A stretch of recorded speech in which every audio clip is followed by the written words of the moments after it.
You're listening to Hawk Talk. What's up, everyone? Welcome back to Hawk Talk for the 9th episode of the official podcast series of St. Anselm College Men's Soccer. Zach and Tim back at it again with another great episode today. We're slowly getting back to normal here in New Hampshire, slowly but surely opening up. So when we find out anything about the season or school opening back up, we'll definitely let you guys know. We all miss seeing you, and we really hope we can get back onto the field and into the weight room pretty soon. So if you're watching this podcast on YouTube, go ahead and hit the like button below, subscribe to our channel, help our podcast continue to grow and connect our St. A soccer family. Turn on the notifications bell so you don't miss anything we put out. And you can also listen to Hawk Talk on our other streaming services, Podbean and Apple iTunes, if you aren't already. All right, so now it's time to get episode 9 underway. And like we always are, we're joined by another special guest. We get to talk to and find a little bit more about our favorite strength and conditioning coach, Rob Herrick. So, Coach, welcome to the show. Thank you so much for joining us. Hey, thanks for having me. Obviously, I missed being around you guys. I don't know if you reciprocate that feeling, but you don't need to answer it. But any excuse to interact with St. A's men's soccer breaks up the monotony of Groundhog's Day and is a win in my book. So, yeah, Rob, it's been kind of crazy not being able to be there with everyone and see each other. I actually left my property for the first time last week in way too long, and it felt really good. So it's good, and Zach and I have our fingers crossed, one, that we're back in the schools soon, and two, this is the last remote podcast that we do. Maybe one more. We'll see. But just to go a little background with you, the guys on the team and the football team and the baseball team and everyone else knows you as this big, tough, intimidating strength coach. But not everyone knows that's your nice background. That's nice of you to say. Like I do. So if you could, can you just kind of tell us who, and I'm going to throw this in there, Lieutenant Commander Rob Herrick really is? All right. So going a little far back, grew up in Valencia, California, which is just right outside of L.A. I'm the son of a basketball coach. Played a lot of football, basketball, and baseball growing up. Had a little bit of success on the baseball field, so eventually I went to the U.S. Naval Academy, where I played baseball there and was a pitcher on the baseball team. Majored in political science and then graduated and became a surface warfare officer in the United States Navy, driving ships and working with all sorts of different systems and working with different people with a couple different ships. Got to work with some amazing people stationed both in Norfolk, Virginia and San Diego, California. And he was able to travel the world and see a lot of pretty cool places while doing a little bit of work when I had the time to do the work. When my active duty time came up, I knew I wanted to get back into athletics just because I grew up in an athletics family. And I obviously knew the value of strength and conditioning just because I was probably never one of the most talented or physically gifted players ever, but I knew that dedicating yourself to good strength and conditioning and taking care of your body can kind of give you a leg up on the competition. So then I pursued a master's degree in exercise science from the U.S. Sports Academy. And then during my master's degree work, I conducted an internship at Dartmouth College and gained some great experience there.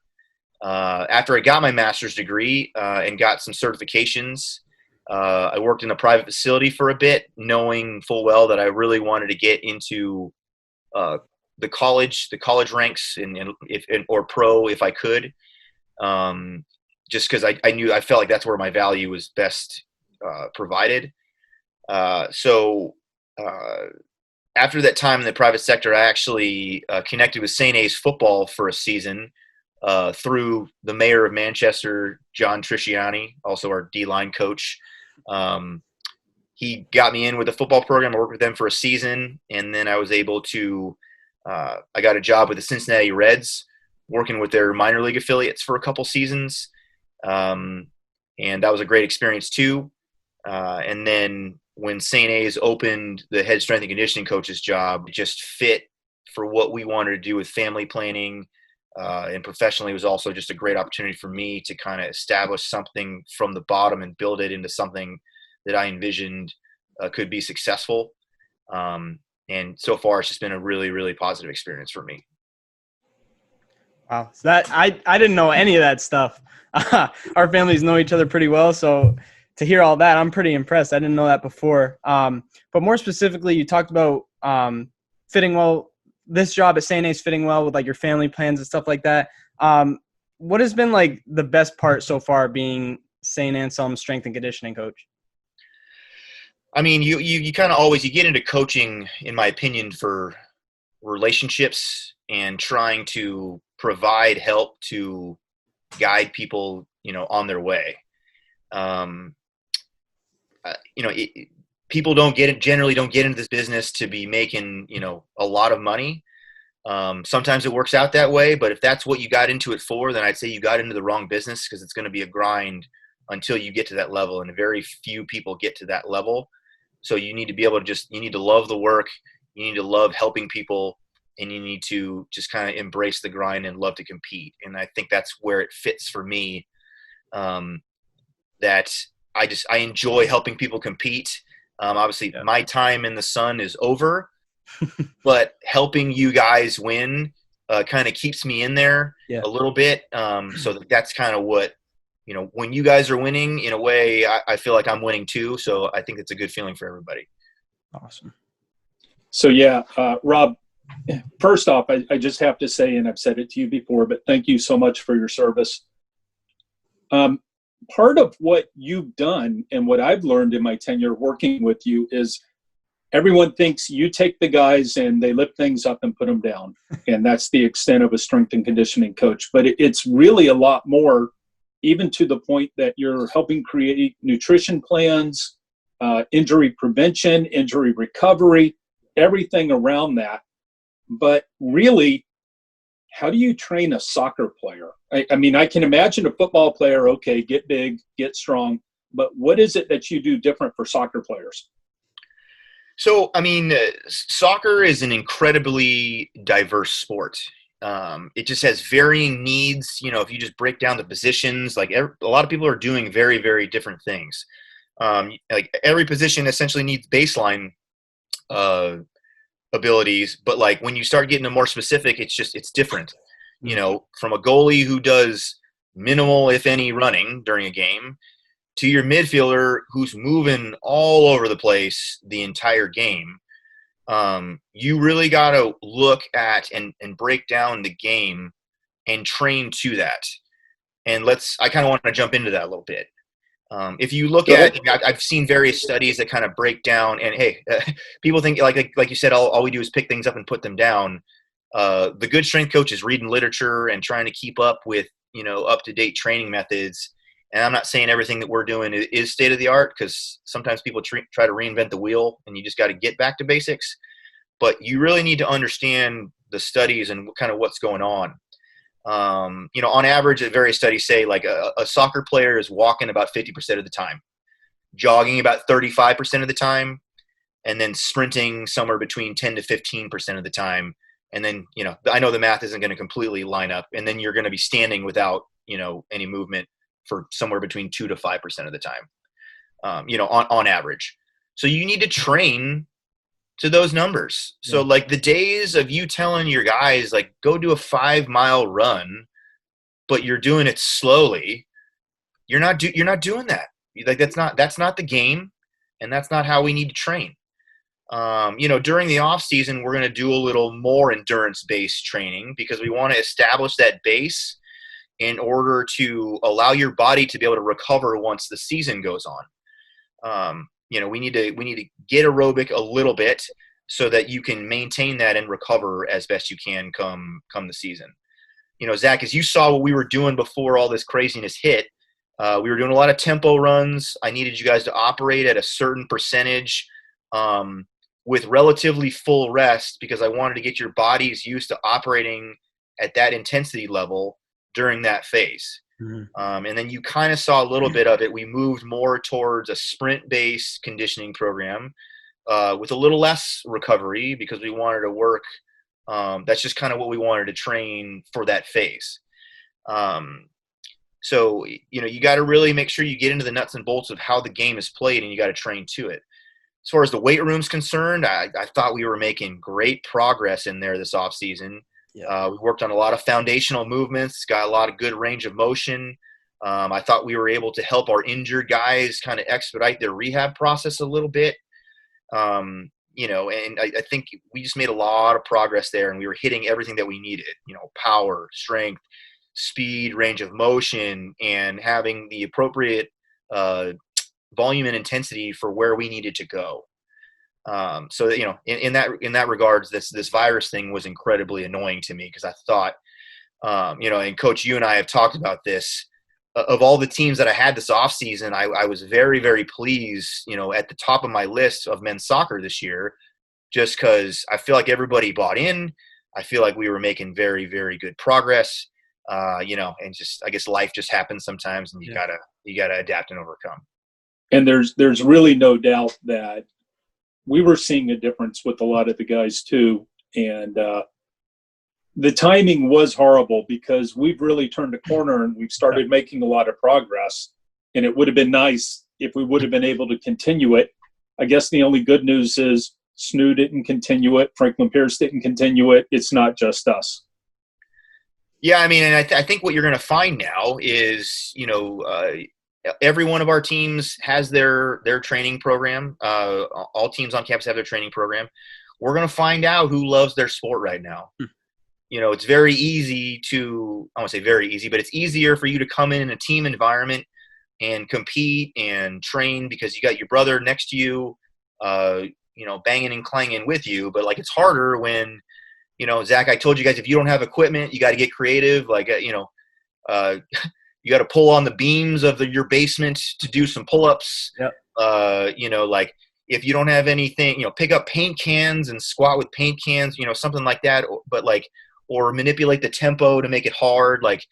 It gets a little boring and monotonous when I tell you to go do an 8-count descent on that squat, hold for another 8 and explode out. It's tough. So we're going to find out who loves their sport when we come back. The teams that don't come back in shape and aren't ready to go and are pulling hamstrings all the place, we're going to find out that they didn't train and they didn't prepare. Yeah. So to basically go off what you guys were saying before about how we kind of turned a corner, made a lot of progress. I saw my first year last year when I came in beginning of the season, kind of took it a little lightly. And then the off season came, we were in the weight room. You weren't with us. You were deployed. But I really thought that we really turned the corner in terms of our seriousness and focus level. And I think we made a lot of progress that has transitioned into kind of our on the field success and also having a higher expectations for our team. Have you seen any of that since returning compared to when you had our St. A's men's soccer teams in the past? Yeah. So I haven't had men's soccer as one of my primary responsibilities for a while. Mm-hmm. So when I came back, I did a little bit of shifting in responsibility between me and Coach Fitzgerald. Primarily because he and I need to have balance across the board of responsibilities. But I needed to get back into training soccer players a little bit too. So I don't think one thing you guys realize is sometimes I'm learning from you guys just as much as you're learning from me. I implement some of these programs. I know you take them as gospel, as it's the greatest thing ever created for the human body. But sometimes I am trying new things and saying, in principle, this should work. Mm-hmm. And then looking back at it, you're like, wow, that was a bad idea. Wait a minute. I got to stop you there. I'm not the only coach who dreams up some sort of drill or exercise in my head, right? Throws it out there. Right. I mean, sometimes, says, okay, let's forget that one. Just let's go on to something else. Sure.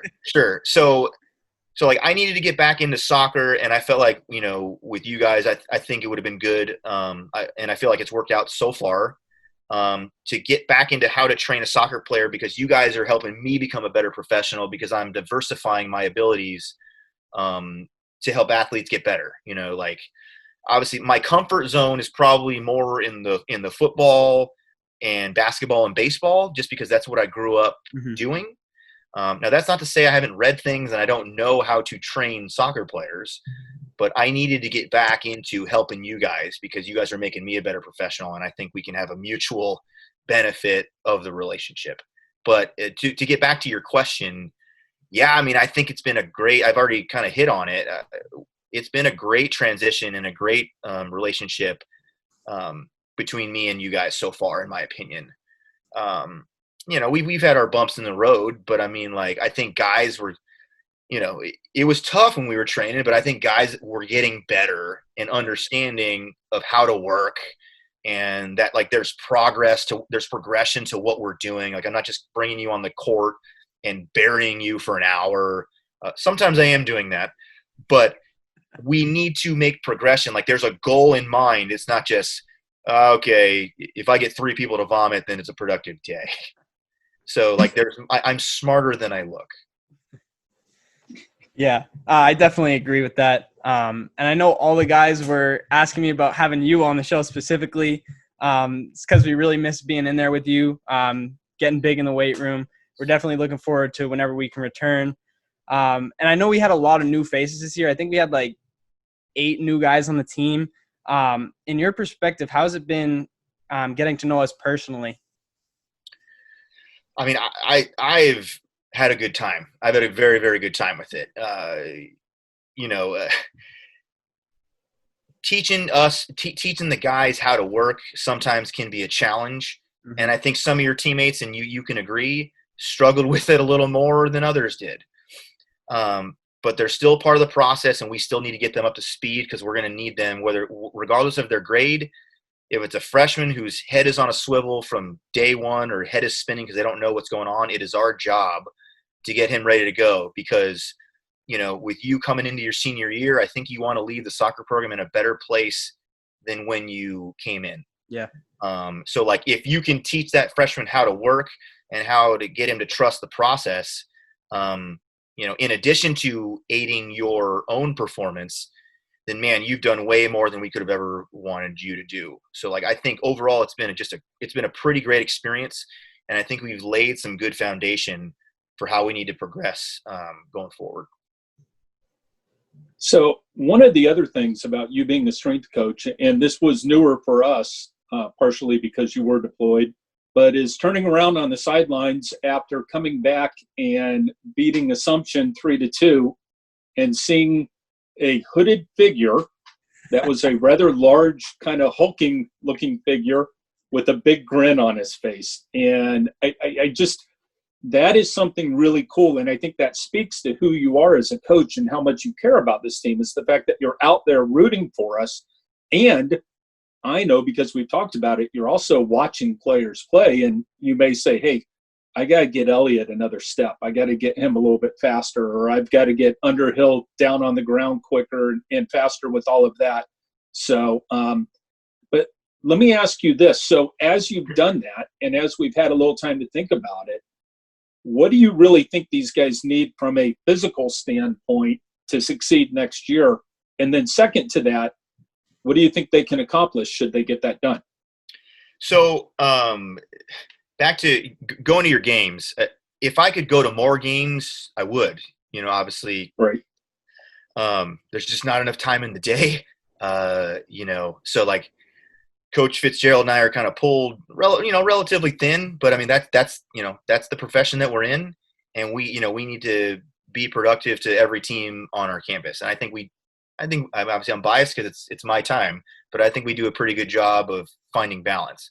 But in a perfect world, I'd be at all games. You're seeing the field go towards that, where you're having a little less responsibility, but you're going to be doing more with that team. You talk about getting into the nutrition piece.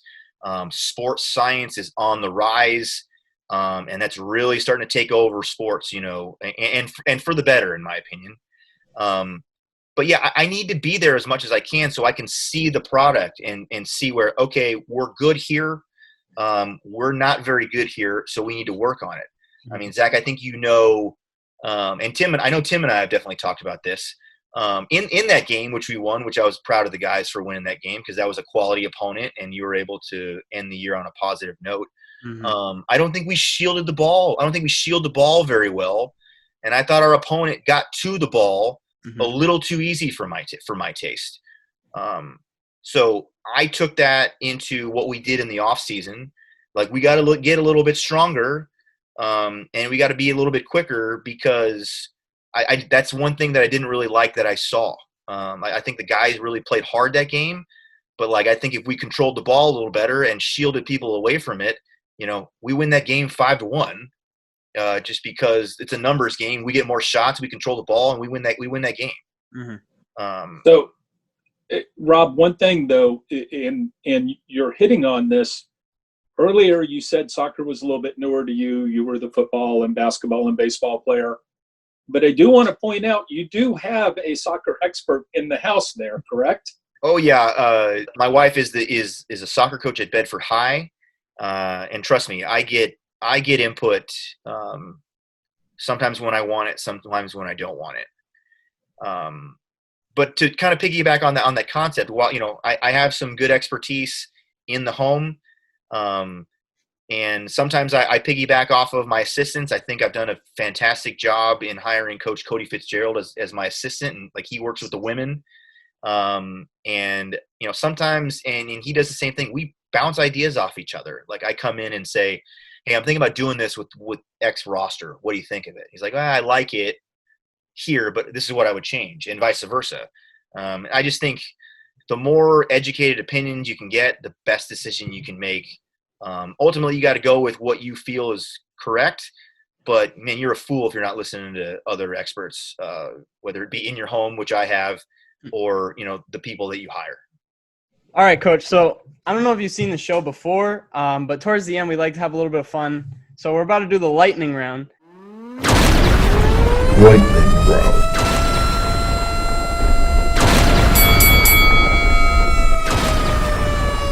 So to remind our viewers, Coach Herrick has no clue, or I don't think he has a clue unless Tim told him what we're about to ask him. So hopefully we'll get some interesting answers. So Coach, Tim and I are going to alternate asking you questions. We're hoping for short answers as fast as you can. You ready? Let's dance. All right. So my first question I had was, what sports did you play growing up? But you already said that. So maybe what was your favorite sport? Maybe it's baseball. And if it's baseball, then did you have like a go-to pitch that you threw while you're pitching?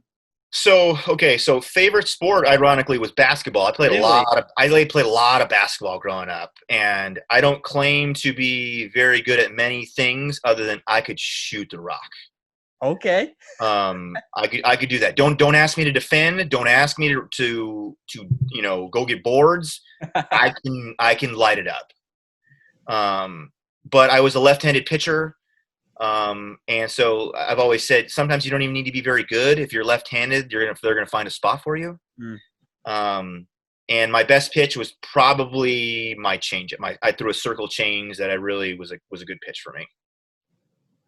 So, Rob, I played basketball too, and I think my coach hit it perfectly with me. He told me to go in there and just get in the way. So I was always good at taking up a lot of space. Sure. So this goes a little bit more to your expertise, but what is your personal favorite exercise? I'm a big fan of RDLs, Romanian deadlifts. I like just hammering the hamstring. That's my go-to. All right. Top of that, what's your favorite muscle group you like to hit besides hamstrings, maybe?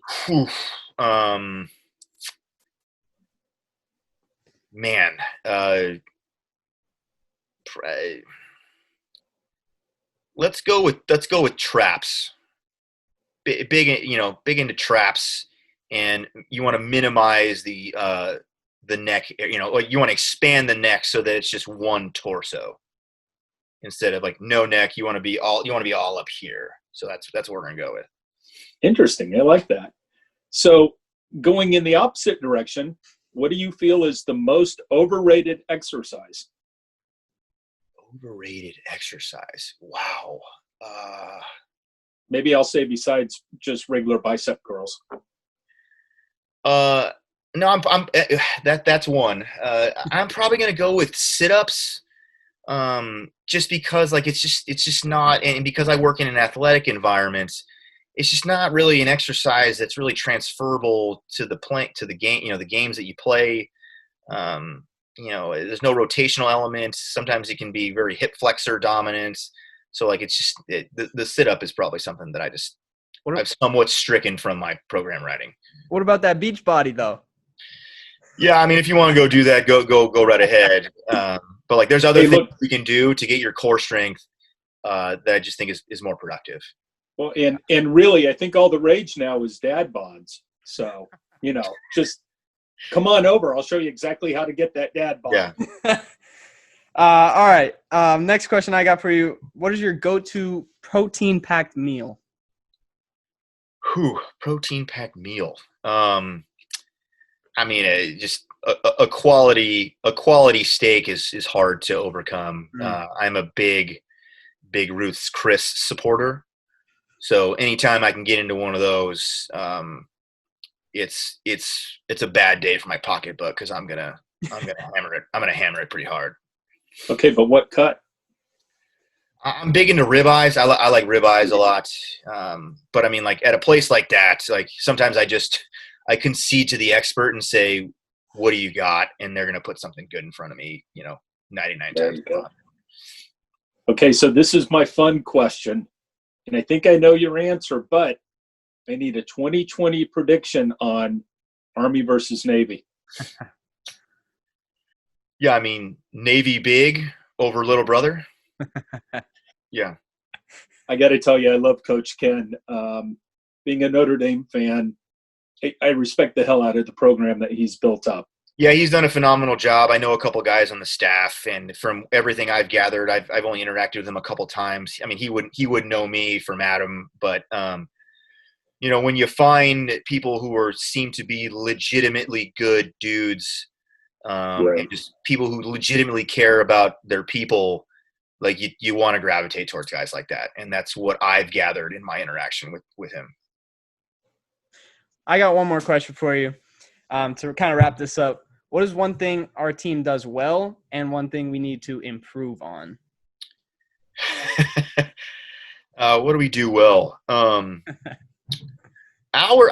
got to tell you, I think that our squat depth, our squat technique was pretty darn good. And on the same note, because I didn't have any max numbers on you guys, I left it to you guys to like pick the appropriate weight for where we need to be. I feel like everybody did a very, very good job of making sure that like getting the appropriate difficulty level. When I tell you that last set of 6, those last 2 reps should be really brutal. Yeah. People did a very good job of doing that. I very few times feel like I saw people bagging out. So that's very assuring. Things we don't do good. I